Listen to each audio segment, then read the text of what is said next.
দাবানলের ভয়াবহতায় যখন চারদিকে শুধুই ভয় আর আতঙ্ক, তখন ম্যালিবুর এক বাড়ি ছড়ালো কিছুটা স্বস্তি।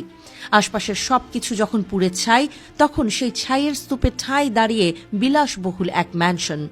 অলৌকিক এই ঘটনায় তোলপাড় সৃষ্টি হয়েছে সামাজিক যোগাযোগ মাধ্যমে। ছড়িয়েছে নানা গুজবও। বিভিন্ন ধর্মের গোষ্ঠী এর ছবি ছড়িয়ে চেষ্টা করছে নিজ নিজ সম্প্রদায়ের মাহাত্ম্য প্রচারেরও।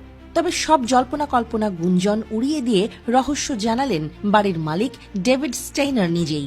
জানান, যে কোনো ধরনের দুর্যোগ মোকাবেলার উপযোগী করেই বানানো হয়েছে বাড়িটি। নির্মাণে খরচ হয়েছে প্রায় $9 মিলিয়ন। অগ্নি প্রতিরোধক ছাদের পাশাপাশি নিরেট পাথর ও জোরালো প্রলেপে তৈরি বাড়ির দেয়াল।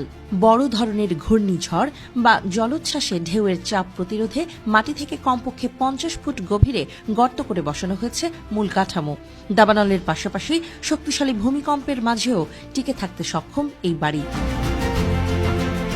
শুধু মালিবুর এই বাড়িই নয়, বার্তা সংস্থা রয়টার্সের কাছে এসেছে এমনই আরেকটি বিস্ময় বাড়ির তথ্য। দাবানলের লেলিহান শিখায় পুরো এলাকার সবকিছু পুড়ে গেলেও পুরোপুরি অক্ষত ছিল স্থপতি দম্পতি কারিনা কোভ্যাকোর একতলা বাড়ি। তবে এমন ঘটনায় খুব একটা অবাক হননি কারিনা কোভ্যাক দম্পতি। জানান, ক্যালিফোর্নিয়ার আবহাওয়া সম্পর্কে আগে থেকেই সচেতন ছিলেন তারা। দাবানল এখানে নিয়মিত ঘটনা, তাই একদিন যে তাদের বাড়িও পড়বে এই দুর্যোগের কবলে সে বিষয়ে তারা নিশ্চিতই ছিলেন। তাই নির্মাণের সময় বাড়িটিকে ফায়ার প্রুফ করার বিষয়টিকেই দিয়েছেন প্রাধান্য। জানান, ভয়াবহ এই আগুনের মধ্যেও টিকে থাকার আসল কৃতিত্ব ফাইবার সিমেন্ট ক্ল্যাডিং আর ছাদ বাগানের। সিমেন্ট বাইন্ডার আর পুরনো সংবাদপত্র দিয়ে তৈরি হয় ফাইবার সিমেন্ট, যা টেকসই এবং একই সাথে ফায়ার রেজিস্ট্যান্ট।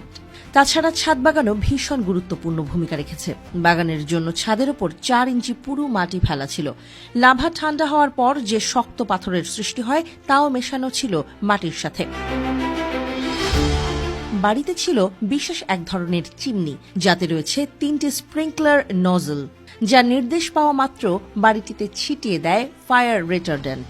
আগুন বাড়ির দিকে ধেয়ে আসতেই সক্রিয় করা হয় এই প্রতিরোধক ব্যবস্থা। তবে তাদের নেয়া নিরাপত্তা পদক্ষেপগুলো বাস্তবে কতটুকু কাজ করবে তা নিশ্চিতভাবে জানা ছিল না দম্পতির। ভয়ঙ্কর এই দাবানলে বাড়িটি টিকে যাওয়ায় তাই ব্যাপক খুশি এই দুই দম্পতি।